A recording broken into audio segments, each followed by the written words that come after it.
welcome everybody. It is April. It's the end of the month, and that means one thing. We're back here live with the Outdoor Showcase presented by the East Tennessee Fishing Show. I'm Mike DelVisco. Right now, we're going to get on a guy that I've known for quite a few years, and when I first met him, he wasn't tinkering around with baits and building things. At least I don't think he was. If he was keeping it quiet. He wasn't sharing any with his buddy Mike.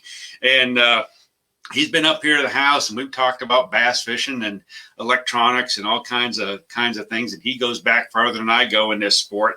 And I'm really honored and privileged to welcome my buddy Wayne Bettis, Wayneo's Custom Baits, here live on the Outdoor Showcase presented by the East Tennessee Fishing Show. Friday night, we're live. Wayne, how are you?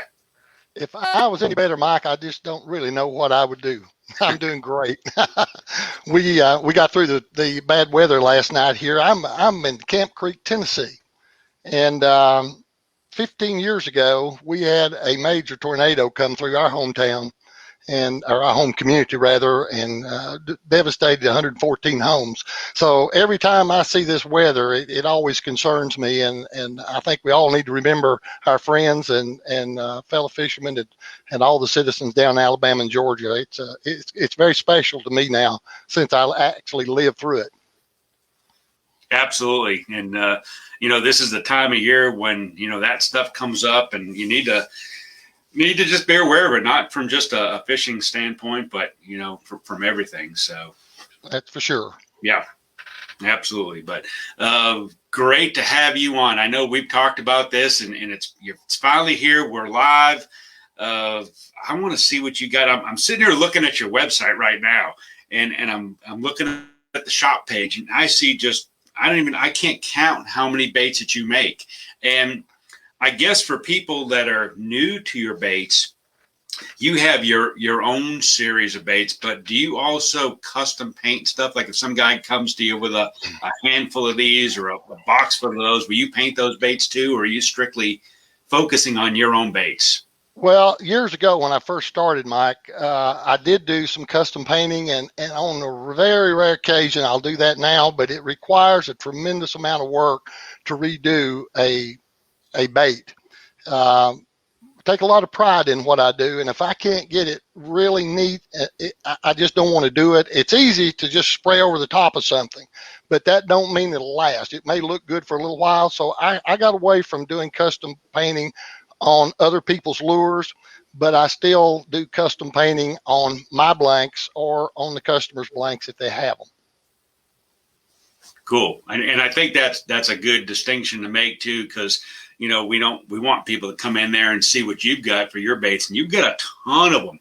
I was actually sitting there, I've seen a lot of guys doing crankbaits, and lipless baits, because that's the hot thing right now, because that's what they're eating. But I was sitting there looking at some of your topwater baits, because it's not going to be long. We've got teased here a little bit the last couple of days with high 60s, 70 degrees. The water's probably creeping close to 60. And anytime that happens, you may see old Mikey with a topwater in his hand. Oh yeah, that's it's very well. I used to think that anytime above 50 degrees, you could start thinking some topwater. But obviously, the warmer it gets, the quicker the season basically comes in for topwater. We're kind of low on the website right now for topwater. But we've got a wide range of lures, Mike, that anything from topwater to 25 feet deep. And so we have a wide range of lures that will allow you any type of the season, any time of the year, to get baits that will produce fish for you. And, I used to fish myself quite a bit before I had some health issues and had to quit. And so now this is what I do to stay connected to the profession, and I enjoy it. I enjoy seeing people take these baits and go out and catch fish on them. And we've got guys, and some of them that are on our pro staff. Some of them will be fishing tomorrow on Douglas, one in particular, I know. And we've got probably a dozen people that I'm aware of using our baits tomorrow on Douglas. So, it's a fun business to be in. Absolutely. And it's, it's rewarding, I'm sure. And I I don't make baits. I use a lot of them, but I don't make baits. And I know that, it's got to be, it's kind of like if you can associate it, like when I'm doing a seminar and I tell somebody about, a particular technique, tactic, a bait, and then they send me a letter or an email, a month from now, say, hey, that tip you gave me or that bait you told me about, help me catch my biggest fish. And I'm sure you get letters from people and emails and comments and texts from guys saying, hey, and I see them too. You look at Facebook and, a lot of the guys that I know, too, and they're posting and there's a Wayneo's Custom Baits bait in the fish's mouth and they're praising how good your stuff is. Well, we have, we do it just I say a little different than what most people that I know. Number one, and you know this, we've got several guys out there that give me information on a regular basis. Matter of fact, I had a conversation last night with one night before last, and we tried to paint our baits to match what's going on in that particular season. If you see any new colors come out on our website, it's reason it is on there is because somebody is catching fish on it. And so we kind of tailor what's going on at the particular time and do the painting for that particular time of the year. And so that's a little bit unique. And one other quick thing that we do that I like and really like about it, we start obviously with a 2-piece plastic blank, and of course put the paint on it, get it all ready to go. We put 80-pound stainless steel rings on it. There's no point in buying a bait and a good hook and put a weak ring on it, but we put a heavy duty ring on it. And the big thing that I like, and I did it for myself, is I coat it with 2-ton DevCon epoxy. I can spray it a lot quicker with clear coat, but clear coat comes off. It doesn't help seal the lure. And those lures are heated together is what holds them together, the seals them. And this epoxy just adheres to that and makes one piece out of it. So if you're out there fishing and you know this and you got a hot lure and it's going and you bump a rock and bust it, your day's over if you don't have another one. So we want to make a good durable lure on top of making a good looking lure. Yeah. So do you have something hiding behind there? A couple of baits you can show us? What's the hot, I wonder what the hot deal is right now?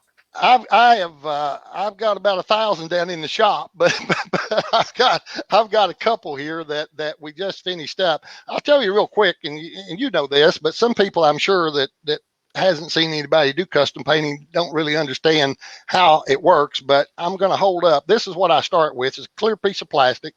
It's molded together in the middle. It's got weights. This is about like an XD6. And the result of that, hopefully it turns out to be something like this. And, I vary the colors but that's kind of what we start with, where we go with it. Here's another one in that same style of lure that's very popular. And I'll say this, if you remember, and you remember some of these, you're going to see an awful lot of colors on our website that you haven't seen in years. I rarely ever paint a color that is popular at that time of year that a commercial manufacturer makes. I go back, this color here is an old color. And if you remember, that was very popular at one time, and it's still popular today if you use it, catch fish. But also, we've got lipless swim baits or lipless baits. The rattle trap type bait, we call it the rattler. We've got what we call the red eye rattler. This is what we call the shad roe. It favors a shad. And that's just 2 or 3 that I had laying here on the desk that I could show you. But you can go on our website. It's wayneos.com, WAYNEOS without the apostrophe.com. And you can scroll through and see over 1,000 different color combinations and different types of lure. One thing I do want to mention about that website, each lure we have is unique. It's virtually impossible to get a lure exactly alike by hand painting it. We don't do it with machine. It's all hand done. And so every lure has its own unique style, so to speak. It may have different colored eyes. It may have a orange throat with a yellow belly. The next one may have a solid yellow belly. So every one is individual, has an individual serial number, and they may look the same. They may have the same colors on the side, but there's some difference in every one of them, and it may be minor. So when you order one, you only get the one you see, and there's only one of those in stock. So some people get that a little confused, and they want to order 6 of this one. That's not going to happen. And one of the reasons it didn't, fishermen in particular, and you know, what you see is what you get. If you see the picture of the web on the website, when you order it, that's exactly the lure you get.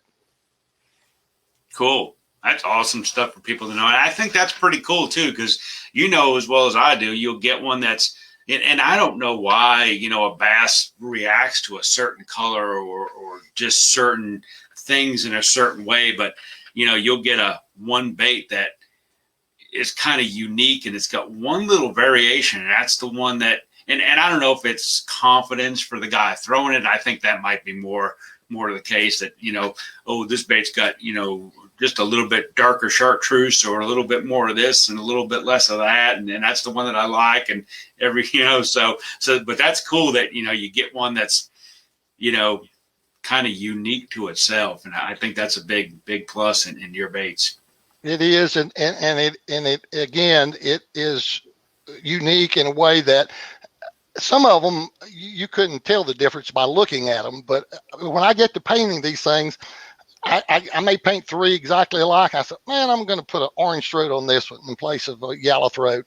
And so I play with it, and you know, and it makes a difference. And you said something I think is extremely important. And I've been at it a long time. Having confidence in a lure means everything in the world. And you've done this. You go out and you're fishing with a new lure, and you're looking and thinking about somewhere else, and you're just halfway throwing it, and you're not hitting the target. But if you got a good lure that you caught a lot of fish on, you take your time, and you know every wiggle it makes. You throw it right in against that brush pile.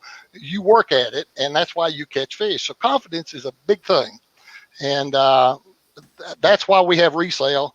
I had a guy the other day from Georgia. You may have seen it on our web. He bought 60 lures of one style.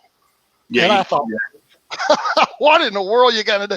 But he loves them. And he bought 60 one style. And I just thought that was so unique. But he had confidence in them. I can assure you that. Yeah, I'm sure he does. Wayne, we got a few minutes left here. And there's something that I wanted to talk a little bit unrelated to your company, but related to bass fishing, is that, and Sheila told me this, that you started one of the very first bass clubs here in Tennessee back in, I think you told me it was the late 60s. And I go back to Bass Club Fishing Federation back to like later 70s, 78, 79.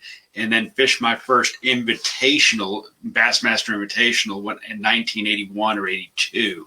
So I thought that was pretty cool until I learned, you know, man, all this stuff back in the 60s was so cool, in the early 70s. And I'm kind of a history buff of bass fishing, and you are a pretty big wealth of bass fishing knowledge too from way back. Yes, Mike, that the guy that taught me how to fish, his name was Don Carter. He lived here in Greenville, Tennessee. One of the best friends, if not the best friend I've ever had. We fished, I think I counted one time, in 16 different states, and that was before it was popular. He bought one of Forrest Wood's first bass boats before they even had a cap on them. They had a little rim around the top and had rough fiberglass in the middle. He paid my entry fee to a Bass Angler Sportsman Society, and a lot of young ones don't know about that, but that's where bass come from. That's the acronym for Bass Angler Sportsman Society. Ray Scott started it. I think it was in 67. Don paid my way, and he fished in it in 68 at Lake Eufaula, Alabama. Well, we ran into Ray Scott there, and he wanted to start bass chapters, and every fishing community in America had that dream, like he did about bass fishing. So Don said, this is the guy you need to talk to. So I come back to Greenville, Tennessee, and back then we didn't have probably a half a dozen people that strictly bass fish. Most people stripe fish, crappie fish, catfish. And so one day walking down the sidewalk, I had a friend of mine eating lunch at a diner, and I walked in and I said, we're going to start a bass club. He said, a what? And I said, a bass club. You're going to be the secretary treasurer, and I'm going to be the president. To make a long story short, we created what Ray Scott sent a letter of the first bass club in Tennessee. It was called the Pro Bass Masters of Greene County. And since then, over the years, I heard that maybe there could have been one in Chattanooga before we created this one, but they were a chapter of Bass, and in order to be in them, you had to be a member of Bass. And it was $10 a year, and you got a magazine and all the stuff, and it's a lot of stuff you got free. But the fact is that yes, we did start the first bass club, got it started here in Greenville, Tennessee. It's my understanding again that according to Ray Scott, I've got a letter back somewhere in the files that Ray sent us congratulating us on being the first chapter of Bass in the state of Tennessee. That's really cool. Because that's how I, started. I was just a little kid going in the tackle shop, and back when you had spinner baits and plastic worms to fish with, and a few crankbaits hanging on the wall, and the guys that ran the tackle shop said, "Hey, you ever fish in a bass club?" And I didn't. A bass club? What's that? And back then they had junior clubs too, so that's how I started.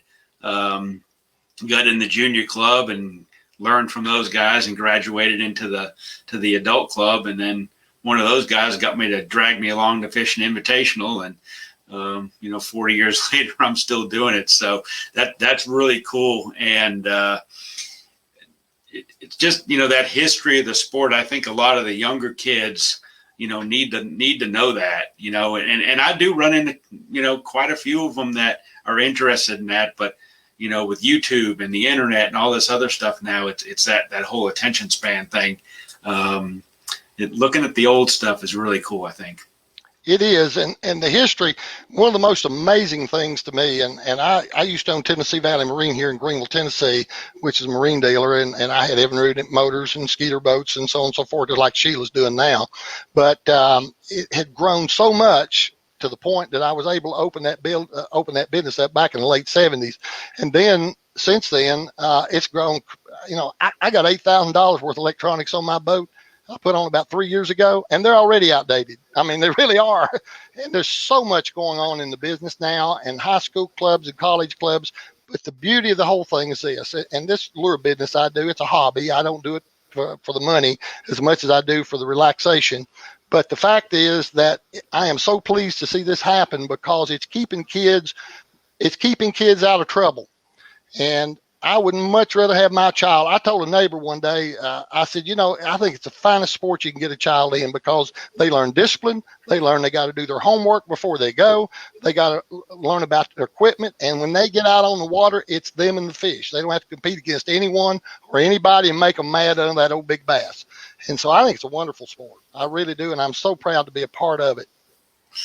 Awesome. And we need to make a chance to get a chance here in the spring. Maybe when you slow down, I slow down a little bit. We'll get together. We'll go out there and sling some baits around and see if we can catch a fish and tell some stories of the years past. I'd really enjoy doing that with you. We can do that.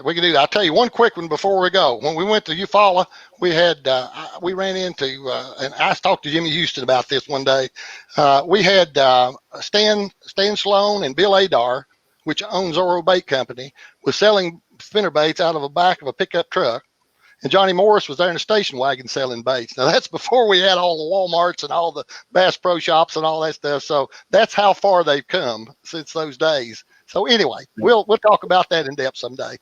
Awesome. And one more time, website? Wayneos.com, Wayneos, without the apostrophe.com. Pull it up, look at them. It's real easy to order. Credit cards, any way you want to pay for them. If you don't have the money, call me and I'll give them to you. It's that simple. Awesome, Wayne. Nice talking to you, my friend. We'll see you down the road here. And thanks for coming on the Outdoor Showcase here Friday night. There he goes. Wayne Bettis, Wayneo's Custom Baits. I'm Mike DelVisco. Another exciting edition here of the Outdoor Showcase presented by the East Tennessee Fishing Show. Check the website out, EastTennesseeFishingShow.com, and also Facebook, social media for updates. We'll probably be doing some teasers for the April 12th show, but 6 p.m. Monday, April 12th, we will be live once again. From Sheila Bunch, I'm Mike DelVisco. We'll see y'all here next time on the Outdoor Showcase.